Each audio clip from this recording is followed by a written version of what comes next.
নমস্কাৰ পাব্লিক বাবাজ ব্লগছলৈ আপোনালোক স্বাগতম। আজি আপোনালোকে যি খাই আছে, আমি যিটো খাই আছোঁ বস্তু, চব্জি হওক, কেঁচা চব্জি হওক, আলু হওক, পিঁয়াজ হওক, দৈনন্দিন জীৱনত যিখিনি বস্তু খাই আছোঁ, সেইটো কিমান ভেজাল আছে, কিমান নিৰ্ভেজাল আছে, সেইটোক লৈ পেলাই ভিডিঅ'টো বনাবলৈ আহিছোঁ। আচলতে মোৰ লগত আছে মোৰ নিজৰ পেহা বিৰাজ দাস। হয়, নমস্কাৰ। হয়, মই আচলতে কিছু কথা আপোনাৰ পৰা মই জানিব বিচাৰিম। বহু বছৰ ধৰি আচলতে আপুনি খেতিৰ লগত জড়িত। আপুনি প্ৰথমে যিখিনি খেতি কৰিছে, আচলতে এতিয়া ছিজনত ৰুইছে আপুনি আলুৰ বিষয়ে প্ৰথমে জানিব বিচাৰিম। আলুৰ বিষয়ে আৰু কি জানিব, আচলতে মই খেতিয়কো বহুত দিন ধৰি নতুন শিকিহে আছোঁ। আচ্ছা, খেতি বেলেগক দেখি শিকিছোঁ, অলপ কৰিব চেষ্টা কৰিছোঁ। হয়, কিন্তু মাটিখিনি যিখিনি সাৰ প্ৰয়োগ কৰিব লাগে, কিছুমানে বেছিকৈও কৰে, আৰু সাৰ প্ৰয়োগ নকৰিলে খেতিটো ঠিক নহ'ব। আগৰ মাটিৰ যিটো উৰ্বৰতা নাই, একদম নাই। সাৰ ব্যৱহাৰ কৰিব লাগিব, অলপ হ'লেও কৰিব লাগিব। বিশেষ কৰি পচন সাৰ, গোবৰ সাৰ, কম বেছি পৰিমাণে ৰাসায়নিক সাৰ দিব লাগিব, তেতিয়া খেতিটো হ'ব। আপোনাৰ মতে, আপুনি কোৱা মতে অৰ্গেনিক যিটো আমাৰ আচলতে অৰ্গেনিক খাব আমি আচলতে নাপাওঁ। বজাৰত যিখিনি কিনি আছোঁ চব ডাইৰেক্টলি ক'বলৈ ভেজালি আৰু সাৰ মাৰা। সেইকাৰণে আচলতে আমাৰ মানুহখিনিৰ হেৰিও কমি আহিছে, আয়ুসো কমি আহিছে, অসুখ বিসুখ বেছি হৈছে। যিটো আচলতে আপুনি আলু খেতি কৰিছে, মই দেখিব পাৰিছোঁ। এই যিটো বীজ আছিল আচলতে, বা এইটো বিধানটো, এইটো ক'ৰ পৰা আনিছে? নিজে কিনি আনিছে নে কিবা চৰকাৰৰ ফালৰ পৰা কিবা সুবিধা আছে, বীজ পাইছে? চৰকাৰৰ ফালৰ পৰা ইমান সোনকালে বিধানটো নাহে, হয়, পিছত আহে, বহুত পিছত আহে। মই এইটো দোকানৰ পৰা কিনি আনিছোঁ, পাঞ্জাৱ পোখৰাজ বুলি কয়। সেইটো ৰোৱাৰ বহুদিন পিছত খবৰ পাইছোঁ, আহিছে চৰকাৰী বিধান। হয়তো মই অনা নাই বা মই খবৰো পোৱা নাই। এতিয়া এনেকৈ কৰিছে, কৃষক ৰাইজেও কৰি আছে বেলেগকৈ, ময়ো অলপ কৰিব চেষ্টা কৰোঁ। মই কিন্তু কিনি আনিছোঁ বিধানটো অলপ। আপুনি এনে কি খেতি কৰিছে এইবাৰ? খেতি বিশেষ কৰি আলু খেতি অলপ কৰিছোঁ, অলপ কবি খেতি আছে, এইখিনি অলপ নহৰু ৰুইছোঁ অলপমান। নহৰু, এই যিখিনি খেতি কৰি আছে, এই খেতিখিনি আপুনি কিমান বছৰ ধৰি কৰি আছে? মোটামুটি আজি 15-20 বছৰমান আগৰ পৰা মই কৰি আছোঁ। 15-20 বছৰ, ভালেখিনি এক্সপিৰিয়েঞ্চ, এটা যুগ আৰু আচলতে। যি নহওক, এক্সপিৰিয়েঞ্চটো হোৱা নাই, শিক্ষা বহুত বাকী আছে খেতি হিচাপত। শিক্ষাটো বাৰু শেষ নাইয়ে, 15-20 বছৰ যদি আপুনি এটা যুগ কৰিছে আৰু ডাইৰেক্টলি ক'লে ভালেখিনি এক্সপিৰিয়েঞ্চ আছে, ভালেখিনি অভিজ্ঞতা আছে। সেই অভিজ্ঞতাৰ ফালৰ পৰা আপোনাক সুধিব বিচাৰিম আচলতে, এই যিটো আপুনি ক'লে অলপমান আগতে, মাটিৰ হেৰি নোহোৱা হৈছে, উৰ্বৰতাটো নোহোৱা হৈ গৈছে, তাৰ কাৰণে খেতিত আমাৰ হেৰি লাগে, সাৰ লাগে। সেই যিখিনি সাৰ দি আমি আচলতে খাদ্য খাই আছোঁ একদম দৈনন্দিন জীৱনত, তাৰে ফালৰ পৰা আপুনি কি ক্ষতি হ'ব পাৰে বুলি ভাবে, বা কি লাভালাভ হ'ব পাৰে বুলি ভাবে দেহাৰ কাৰণে? আমাৰ দেহাৰ কাৰণে লাভালাভটো সেনেকৈ নহয়, কাৰণ ক্ষতিও বিশেষ কৰি নহয় সেনেকৈ। যদি অতিমাত্ৰা সাৰ প্ৰয়োগ কৰা খেতিৰ পৰা আমি খাওঁ, কিবা ভুলবশতঃ বজাৰৰ পৰা আমিতো নাজানো বজাৰত কোন খেতিত কোনটো চব্জিত কিমান পৰিমাণে সাৰ দিছে, সেইটো নাজানি নুশুনি আমি খাওঁ, খাৰ পিছত আমাৰ হয়তো অসুখ হয়। এনেকৈ কিছুমান মূলা খেতি, এই মূলা শাক বেচে, আমি কওঁ যে আজি নাখাওঁ, ৰাতিপুৱা খাম। ৰাতিৰ ভিতৰত শাকখিনি গলি গৈছে, তাৰমানে কি প্ৰচুৰ অত্যন্ত সাৰ আছে তাতে শাকখিনিত, 2-3 দিনৰ ভিতৰত যেন ডাঙৰ হয়। কিন্তু আমাৰ এইবিলাক এনেহেন নহয়। সাৰ দিয়া আপুনি যে ক'লে, যে সাৰ কিমান পৰিমাণ দিছে, বা বেছি বা কম পৰিমাণে যদি দিছে, সেইটোক যদি চিনাই কৰিব বিচাৰোঁ, তাৰ কিবা উপায় আছে নেকি? এইটো উপায়, সেইটো বিশেষজ্ঞসকলে বুজিব, আমি জানাত সেনেহেনকৈ চিনাৰ উপায় নাই। আমি ভেজালি খাদ্যই খাইছোঁ, বজাৰত ভেজালিয়ে, প্ৰায় ভেজালিয়ে। আমিতো এইটো ধৰ একলা বিক্ৰীৰ কাৰণেই নহয়, আমি নিজে গোটেই বছৰটো খাম এই আলু। গতিকে আমি নিজে ইচ্ছা কৰি আৰু সাৰৰ ভেজালি খাদ্য নাখাওঁ। আপুনি এনেই আলু খেতি যে কৰিছে, এইখিনি কিমান বিঘা খেতি কৰিছে? এইটো আধা বিঘা, সেইফালে আছে আধা বিঘা, 1 বিঘা আলু। 1 বিঘা আলুৰ আপুনি গোটেইখিনি খোৱাৰ কাৰণে কৰিছে আচলতে নিজে? খোৱাৰ কাৰণে 1 বিঘামান আলু নালাগে, অলপ এটা বছৰ আধা বিঘা হ'লে হৈ যায়? নালাগে, আধা বিঘাও নালাগে। আচ্ছা, প্ৰায় 2 কুইণ্টেল আলু হ'লে হৈ যায়, এটা বছৰ গুচি যায়। ইমান আলু বিক্ৰী কৰি দিম যদি হয়। এই এতিয়া বস্তুটো আপুনি নিজে কৰিছে, একদম নিজৰ হাতেদি, এতিয়া গছবিলাক হৈ আছে, মই কেইদিনমান আগতে আহিছোঁ, আপুনি কৈছে যে এসপ্তাহ পিছত অহা বস্তুটো বেছি হেৰিবিলাক হৈ উঠিব। এই যেতিয়া হৈ উঠে, তেতিয়া মনত কিবা আনন্দ লাগে না? বিৰাট আনন্দ। তাৰমানে এই আহিছোঁ মই পথাৰত, এই টুকটাক কাম কৰিম অলপ, এইখিনি চাই থকা। আৰু বিশেষ কৰি আমাৰ অসুবিধা কি, কপিকুল বান্দাৰ, তাৰমানে অলপ ইফাল সিফাল হ'লে বান্দাৰ ৰখি আছে, সিফালে অহাৰ কাৰণে ৰেডি হৈ আছে। সেইকাৰণে তাৰমানে আলু আছে নাছে এক মূৰৰ পৰা উঘলিব, চিঙি ভাঙি ফেলে থৈ যাব। সেইটো কথা চাব লাগে। এই আলু খেতি যদি বান্দৰে ক্ষতি কৰে ইয়াত কৰি আৰু দুখজনক কথা নাই। বান্দৰে খায় না বস্তু খায় আৰু উঘলি যদি সৰু সৰু আলুবিলাক হৈ যায় সৰু আছে ডাঙৰ হ'লেও খাব ফেলব অত্যাচাৰ এনে ঠিক আছে। কিন্তু খেতিখন চাই ভাল লাগে, ভোক পিয়া নাথাকে, মানে নিজে হাতে কৰা নিজে আইডিয়া মতে কৈছোঁ। আচলতে যিহেতু ভেজালে খাই আছোঁ আমি, যিখিনি বস্তু আচলতে সাৰ দিয়াই থাকে, আপুনি মানে যেনেকৈ কৈছে সাৰ নিদিলে নহয়, যিটো মাটিৰ উৰ্বৰতা নোহোৱা গৈছে আপুনি কৈছে, সাৰ দিয়াৰ পিছতো যেতিয়া বস্তুটো আমি অলপ বইল কৰি খাওঁ তাতে অলপ মানে লাগব নিশ্চয় লাগব।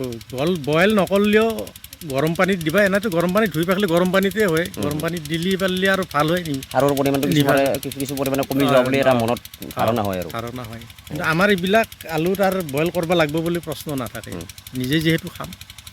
এই আলুটো আচলতে কেনেকৈ খেতি কৰিছে, মানে ফাৰ্ষ্ট এই বীজটো আনিলোঁ, বীজটো আনি বস্তাৰ পৰা কিছুমানে বস্তাটো থৈ, কিছুমানে বস্তাত আনাৰ মোটামুটি এসপ্তাহমান পাছত অলপ পকা মেলিব। পকাটো আলু কাটব লাগিব পকা বুজি এটা আলুত 3 ডোখৰ 2 ডোখৰ কোনোবাটো গোটাই দিব লাগিব, কোনোবা 5টা টুকুৰা হ'ব তেনেকৈ। তাৰপিছত শাৰী কৰি মাহটো প্ৰচুৰ পৰিমাণে চাহ হ'ব লাগিব, কমচে কম 8 চাহ বুলি কওঁ আমি, 8 বাৰ হাল মাৰিব লাগিব, ভালকৈ লৰি যাব লাগিব তলৰ পৰা ওপৰক লৰি মাটিখিনি একদম মানে মিহি হৈ যাব। তাৰপিছত যদি গোবৰ দিয়ে অলপ বেছি ভাল হয়, গোবৰ একদম অত্যন্ত শুকান গোবৰ লাগিব, শুকান গোবৰ চিটে দিয়াৰ পিছত 1-2 দিন ৰ'দ খাব লাগিব, ৰ'দ খোৱাৰ পিছত আৰু 1 চাহ হাল বাই দিলা। সাৰটো যে দেই সাৰটো কৈ আছোঁ মই, সাৰটো এই 1 চাহ হাল বাই দিয়াৰ পিছত নেক্সট দিনা বা 2 দিন পিছত চৰকাৰী সাৰ যিখিনি দিবাৰ হেৰি থাকে তাতকৈ কম দিব লাগিব। কিছুমানে বহুত বেছিকৈ দিয়ে, সোনকালে হওক বুলি, ডাঙৰ হওক বুলি, আমি আৰু সেইটো অলপ কম পৰিমাণে দিছোঁ। দি সাৰটো দি আৰু পুনৰ হাল বাই দি মই দি মানে মাটিৰ লগতে সাৰটো মানে মিহল মই দি থৈ দিছোঁ। থৈ দিয়াৰ কমচে কম 48 ঘণ্টা লাগিব। আচ্ছা, কমচে কম 48 ঘণ্টাৰ পিছত আলুটো ৰুব লাগিব। আলুটো কিছুমানে ঘন কৰি ৰুৱে, আমি কোদালি দি দিছোঁ, নাঙলে দিছোঁ, কিন্তু পাতল কৰি দিছোঁ। মই পাতল কৰি দিছোঁ 1.5 হাতমান কৰি, সেনেকৈ মোটামুটি 5 ইঞ্চি 6 ইঞ্চি অন্তৰে এটা বীজ দি গ'লোঁ।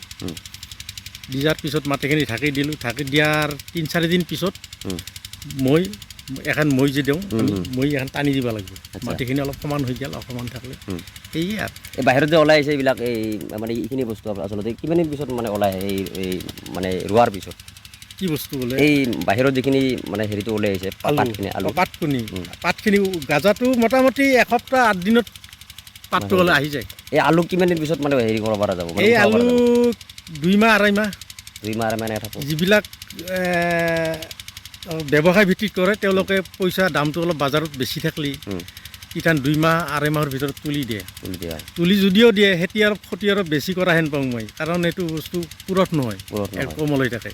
আমি এইবিলাক আমি এইবিলাক তাৰমানে বস্তু নুতুলোঁ, গাছটো পুৰঠ হ'ব, গাছ পকি যাব, পকি যোৱাৰ পিছত 2-এটা গাছ মৰবা ধৰিব, তিথান আমি তুলিম। তাৰমানে উপযুক্ত সময় হৈছে তোলা, গম পোৱা যায় আৰু যে গাছটো নষ্ট হৈছে, ভিতৰত বস্তু তুলি নি এতিয়া অলপ ৰ'দ খালাক বা ঘৰত অলপ ৰ'দ খুৱাই আৰু য'ত যেনেকৈ থ'ব লাগে বিক্ৰী কৰিব নিলোঁ।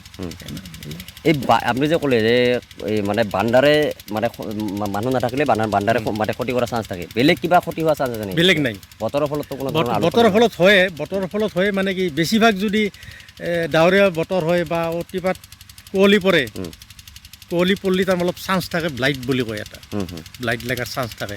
কিন্তু ব্লাইট নালগতে অলপ কম পৰিমাণে ঔষধটো দিব লাগে, মই দিছোঁ একবাৰ, লগা নাই আমাৰ। আচ্ছা, আৰু এটা কথা সুধিব বিচাৰিম, এই কিছুমান আলু বহুত সৰু পৰা দেখি আছোঁ, আচলতে মোৰ মনৰ প্ৰশ্ন এইটো, এই এটা চাইডত চাব মানে আপোনাৰ সেউজীয়া হোৱা কাৰণটোৱেই যে আমি মাটি দিছোঁ, এই মাটিৰ ইয়াৰ পৰা আলুটো যেন ওলাই আহিব, ডাঙৰ হৈ ওলাই অলপ যিখিনি বস্তু ওলাই থাকিব, সেইখিনি বস্তুৰ সূৰ্যৰ ৰশ্মিটো পৰিলে বা পোহৰটো পৰিলে সেইটো সেউজীয়া হৈ যায়।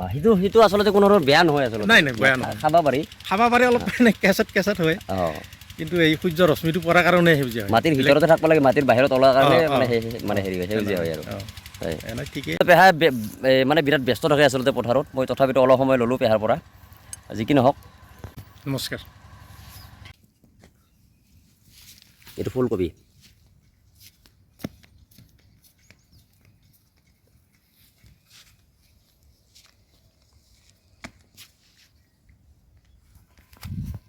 এই পেহাৰ আলু খেতি সুন্দৰ খেতি হৈছে 2 মাহ পিছত খাব পাম আমিও এই মনা ভাইটিক লৈ আহিছিলোঁ লগত শাক তুলবা নাজানে এটা কাম নাই তাৰ